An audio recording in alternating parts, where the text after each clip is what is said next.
Assalamu alaikum. My name is Abdullah, and today I'm gonna start a series in which we're gonna learn about the stories of prophets who are mentioned in the Quranic book. So let's get started. An eternity ago, Allah created the heavens, the earth, and everything in between in 6 days. He created the shining sun, the majestic moon, the twinkling stars, and planets of all sizes.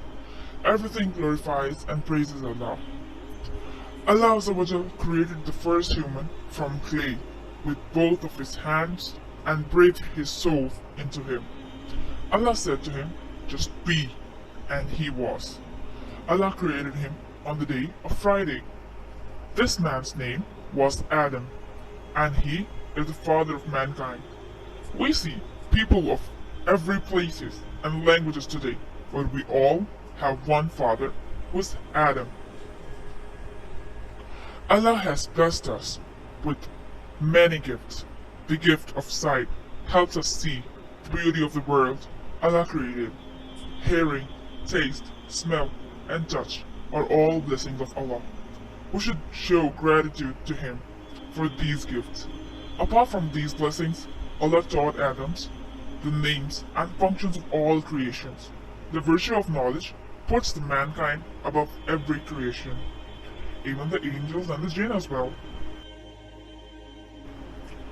From Adam's rib, Allah created his wife for his comfort, and her name was Hawa alayhi salam. He told them to dwell in paradise and eat freely, but not to approach a certain tree. But Satan, who was the enemy of Adam alayhi salam, and he is our enemy as well, he deceived Adam by thinking him that if he ate from that tree, he would gain immortality and he would a kingdom. No sooner did they eat from the tree, they realized their mistake. They immediately turned to Allah, asking for forgiveness. Allah is the most merciful. He accepted their repentance. Since Adam alayhi salam and Hawa alayhi salam had disobeyed Allah's command, He sent them down from paradise to earth.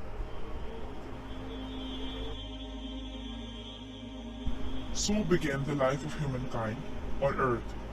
Over the time, Allah sent many prophets and messengers to people to remind them of Allah's path.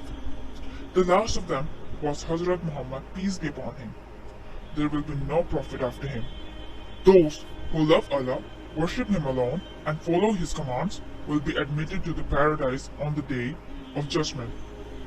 Those who disbelieved in Allah and rejected His commands will be thrown into the hellfire.